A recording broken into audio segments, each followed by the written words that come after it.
আসসালামু আলাইকুম ওয়া রাহমাতুল্লাহি ওয়া বারাকাতুহু নাহমাদুহু ওয়া নুসাল্লি আলা রাসূলিহিল কারীম আম্মা বা'দ আউযু বিল্লাহি মিনাশ শাইতানির রাজীম বিসমিল্লাহির রহমানির রহিম। আসলে বলা যায় যে এই বছরের সর্বশেষ মাহফিল, মানে ঢাকার বাইরে আর কোনো মাহফিল এই বছর আর নেইনি, এটাই লাস্ট মাহফিল। তো আজকেরটাও হয়তো নেওয়া হতো না, কিন্তু নিতে বাধ্য হয়েছি।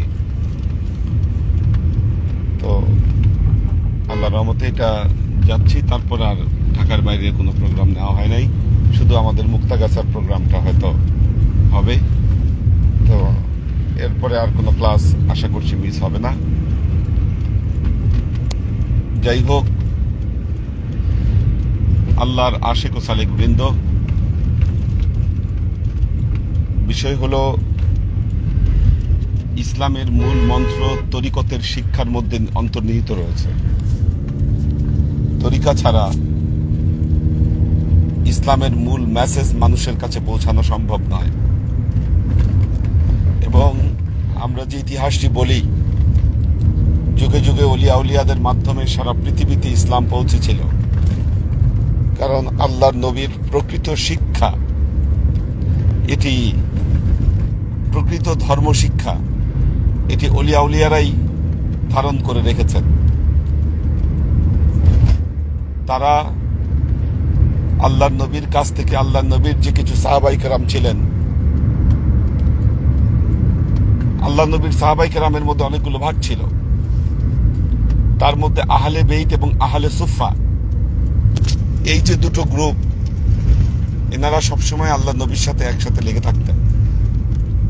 বৈষয়িক কোনো বিষয়, দুনিয়াদারি, রাজনীতি, কোনো কিছুর সাথে এনাদের সংশ্লিষ্টতা ছিল না। এবং এনারা এবং এনাদের বংশধর সারা পৃথিবীর যেখানেই গিয়েছে, সেই জায়গাতেই ইসলামের সৌধ নির্মিত হয়েছে। এরই ক্রমধারায় বাংলাদেশেও ইসলাম প্রচারিত হয়েছে ওলিয়া উলিয়া, গাউস কুতুবদের মাধ্যমে। কারণ ইসলামের মূল স্পিরিট এনারাই ধরে রেখেছে, এনাদের শিক্ষার মধ্যে এটি অন্তর্নিহিত রয়েছে।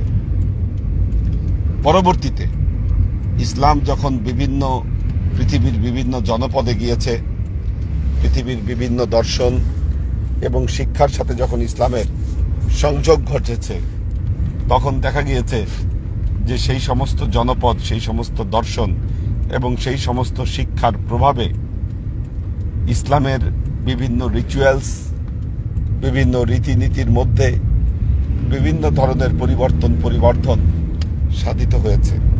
মানুষ ভিন্ন ভিন্ন দৃষ্টিতে ইসলামকে দেখতে চেষ্টা করেছে। সর্বপ্রথম যখন অন্যান্য দর্শনের সাথে মিশে ইসলামের ভাবধারা পরিবর্তন হতে যাচ্ছে, এই অবস্থার বিরুদ্ধে আন্দোলনের ডাক দিয়েছিলেন বড় পীর আব্দুল কাদের জিলানী রহমতুল্লাহ আলাই।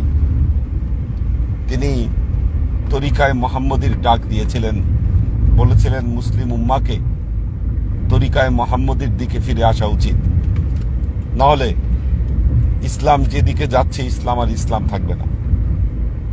তিনি তরিকায়ে মুহাম্মদীর আন্দোলনের ডাক দিয়েছিলেন। আপনারা জানেন, বাগদাদে বড় পীরের সাথে দেখা হয়েছিল খাজা মঈনুদ্দিন চিশতি রহমতুল্লাহ আলাইহির। এবং তিনিও যখন ভারতবর্ষে আসেন, তিনি ভারতবর্ষের মানুষকে এই তরিকায়ে মুহাম্মদীর আন্দোলনের ডাক তিনি দেন।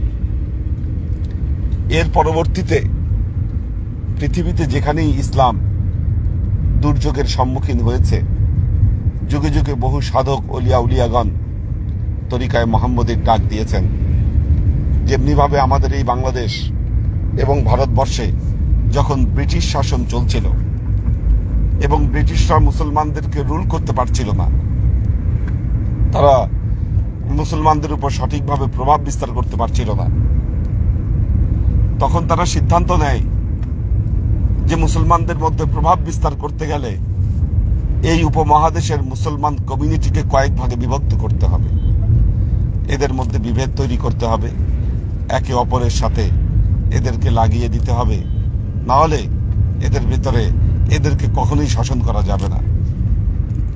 যেই ভাবা সেই কাজ।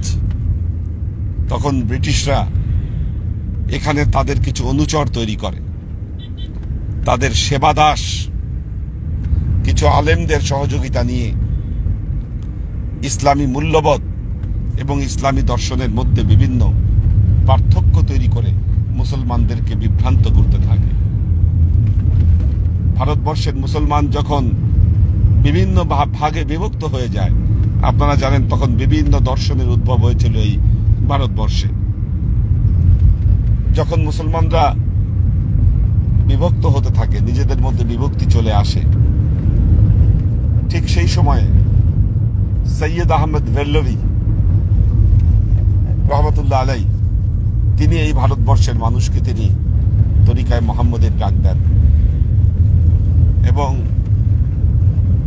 সৈয়দ আহমদ বেল্লভীর নেতৃত্বে শাহ কারামতিয়া জৈনপুরী রহমতুল্লাহ আলাই এবং আমাদের তরিকার দেখবেন সাজরা নামার যিনি চতুর্থ ঊর্ধ্বতন পুরুষ শাহ মোহাম্মদ ভোলা মিয়া সহ এই বাংলাদেশের উল্লেখযোগ্য সুফি এবং ধর্মীয় নেতৃবৃন্দ যারা ছিল, তারা সৈয়দ আহমদ বেল্লভীর সাথে এই ইংরেজদের বিরুদ্ধে তারা যুদ্ধে লিপ্ত হয়। এক পর্যায়ে বালাকোটে সৈয়দ আহমদ বেল্লভী শাহাদত বরণ করেন। শাহাদত বরণ করার পরে এনাদের যে কমিউনিটি ছিল যারা ব্রিটিশদের বিরুদ্ধে আন্দোলন করেছিল, এরা বাংলাদেশের বিভিন্ন জায়গায় ছড়িয়ে যায় এবং এরা যে ছড়িয়ে যায় বিভিন্ন জায়গায়, এনাদের মধ্যে উল্লেখযোগ্য রয়েছে কারামতিয়া জৈনপুরী রহমতুল্লাহ আলাই, যিনি রংপুরে চলে আসেন। তিনি খুব গুরুত্বপূর্ণ ভূমিকা পালন করেছিলেন। তিনি নৌকা নিয়ে বাংলাদেশের বিভিন্ন অঞ্চলে তিনি গিয়েছেন এবং তিনি বাংলার মানুষকে তিনি ইসলামের দাওয়াত দিয়েছেন। তিনি ইসলামের অমীয় বাণী বাংলার মানুষের কাছে তিনি পৌঁছে দিয়েছেন। কারামতিয়া জৈনপুরী রহমতুল্লাহ আলাই। হাজী শরীয়তুল্লাহর নাম এই ক্ষেত্রে উল্লেখযোগ্য। তিতুমির, ওনারা সবাই এই ক্ষেত্রে গুরুত্বপূর্ণ ভূমিকা পালন করেছিলেন। তো এবং আমাদের যে শাহ মোহাম্মদ ভোলা মিয়া, উনি চলে এসেছিলেন ময়মনসিংহ এবং গাইবান্ধার মাঝখানে কাজলা স্টেট নদীর পারে। আপনারা দেখবেন এখনো গুগল সার্চ করলে ওই জায়গাটা লোকেট করে। সেখানে তিনি চলে এসেছিলেন এবং সেখানে তিনি তার আস্তানা গেড়েছিলেন এই জায়গায় ভারতবর্ষ থেকে এসে। যখন সৌদি আরবিয়ায় ওহাবি আন্দোলন শুরু হলো, এই ওহাবি আন্দোলনের ধাক্কা আমাদের বাংলাদেশেও লাগলো। আপনারা দেখবেন ওই সময়ে সৈয়দ আহমদ বেল্লভীর সাথে যারা ব্রিটিশ বিরোধী আন্দোলনে নেতৃত্ব দিয়েছিল, তাদেরকে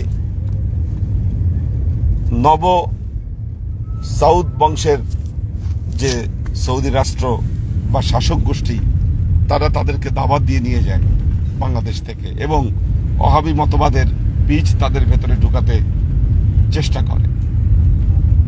কেউ কেউ তাদের এই টোপ গিলেছিল এবং ওহাবি মতাদর্শে তারা কনভার্ট হয়েছিল, কিন্তু সবাই না, বাংলার আপামর জনতা কিন্তু না।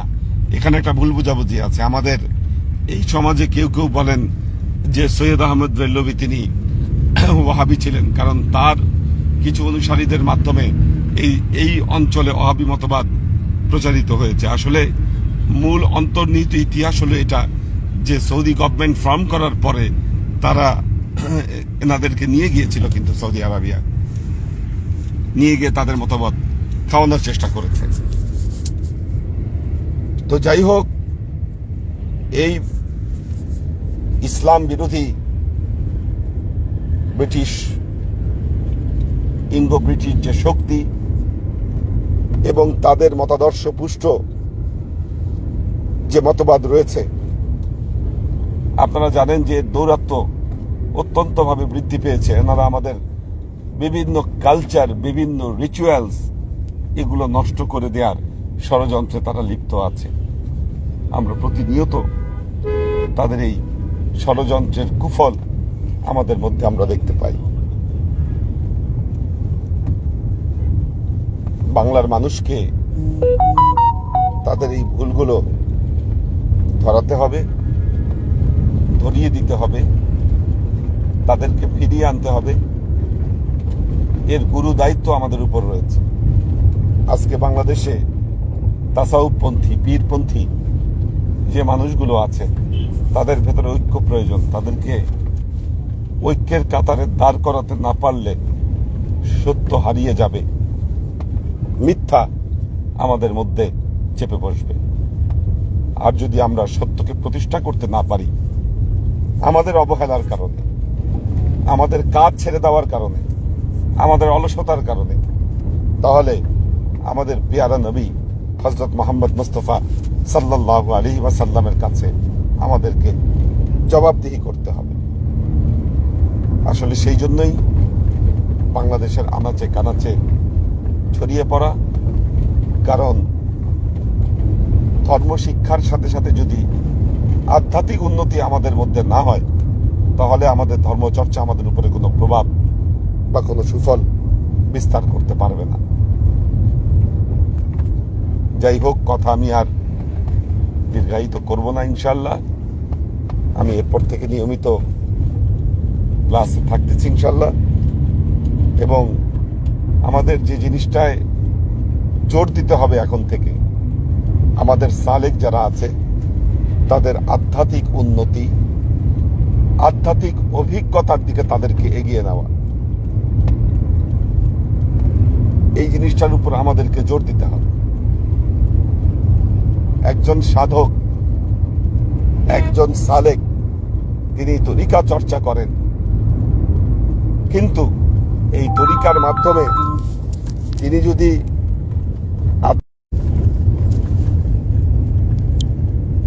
তিনি যদি আধ্যাত্মিক স্বাদ যদি তিনি উপভোগ করতে না পারেন, অনুভব করতে না পারেন, তাহলে এটা তার জন্য একটা বড় ব্যর্থতায় পর্যবসিত হবে। সুতরাং আমরা এখন থেকে আমাদেরকে জোর দিতে হবে যে আমাদের সালেকরা যেন তারা তাদের জীবনে তাদের আধ্যাত্মিক অভিজ্ঞতার ঝুলিকে যেন পরিপূর্ণ করতে পারেন, এই বিষয়টি আমাদেরকে জোর দিতে হবে। এবং এর জন্য প্রয়োজন জিকির, আজকার, তরিকতের কিছু রিচুয়ালস, এগুলোকে মশক করা, প্র্যাকটিস করা। দ্বিতীয়ত, নিজেরা প্র্যাকটিস করবেন এবং কিভাবে এই তরিকায় মুহাম্মদের আলো চতুর্দিকে ছড়িয়ে দেয়া যায়, এই সাধনায় আসলে সবাইকে লিপ্ত হতে হবে। ইনশাল্লাহ আমরা সামনের সময় থেকে আমরা এই কার্যক্রম, এই পদক্ষেপগুলো এগুলো নিয়ে আমরা ইনশাল্লাহ এরপর থেকে আমরা কাজ করব। দীর্ঘায়িত করছি না আমার বক্তব্য, মোনাজাতের মাধ্যমে আমার আলোচনা শেষ করব। আল্লাহুম্মা আমিন। اللهم صل على محمد وعلى آل محمد كما صليت على إبراهيم وعلى آل إبراهيم إنك حميد مجيد. اللهم بارك على محمد وعلى آل محمد كما باركت على إبراهيم وعلى آل إبراهيم إنك حميد مجيد. ربنا تقبل منا إنك أنت السميع العليم وتب علينا إنك أنت التواب الرحيم. اللهم إنا نسألك علما نافعا رزقا واسعا عملا مقبولا شفاء من كل داء قلبا خاشعا ذهنا ذاكرا إيمانا كاملا توبة قبل الموت راحة عند الموت ونجاة بعد الموت. اللهم إنا نسألك رحمتك في كل درجة فلاح في كل أمر ونعوذ بك من الشرك والشك والنفاق والبدعة ومن كل وسوسة الشيطان. يا الله يا رحمن يا مالك, আমরা এতক্ষণ তোমার দরবারে যে সমস্ত আমলকে উপস্থাপন করলাম ত্রুটিমুক্ত ভাবে, এই আমলগুলোকে তুমি আমাদের তরফ থেকে কবুল করে নাও। এই আমলের যাজা আমাদের পেয়ারা নবী হযরত মুহাম্মদ মুস্তাফা সাল্লাল্লাহু আলাইহি ওয়াসাল্লামের কাছে পৌঁছে দাও। আমাদের নবীর পরিবারবর্গের কাছে তুমি এর চাচাকে পৌঁছে দাও। এই দুনিয়ার সমস্ত আম্বিয়ায়ে কেরাম, সাহাবায়ে কেরাম, তাবেঈন, তাবেঈন, ওলি আউলিয়া, গাউস কুতুব, আমাদের মা বাবা, ভাই বোন, আত্মীয় স্বজন, এই দরবার থেকে যত পীর ভাই বোন চলে গেছে সবার রুহে তুমি এর চাচাকে পৌঁছে দাও। তুমি তোমার হাবিবের উসিলায় আমাদের সবাইকে কবুল ও ক্ষমা করো।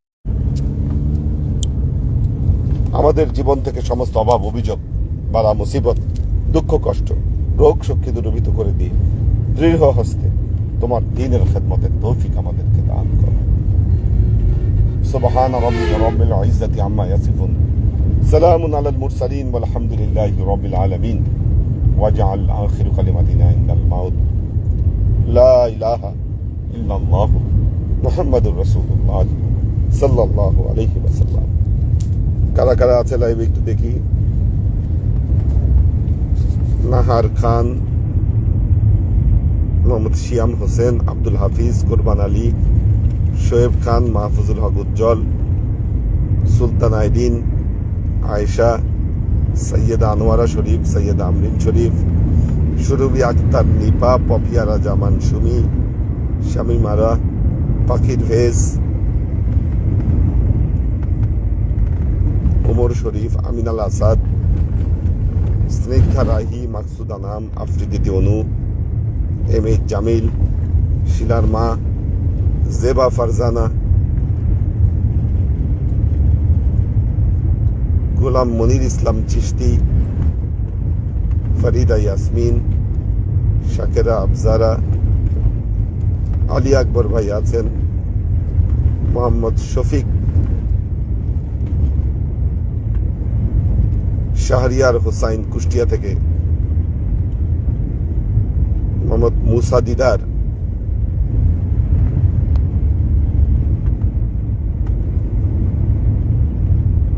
এ নূর মোহাম্মদ শেখ, আমির হোসেন, এইচ কে কনক, ইমরান হোসাইন, আবু আফজাল। আল্লাহ সবাইকে ভালো রাখুন, সুস্থ রাখুন। আসসালামু আলাইকুম ওয়া রাহমাতুল্লাহি ওয়া বারাকাতুহু।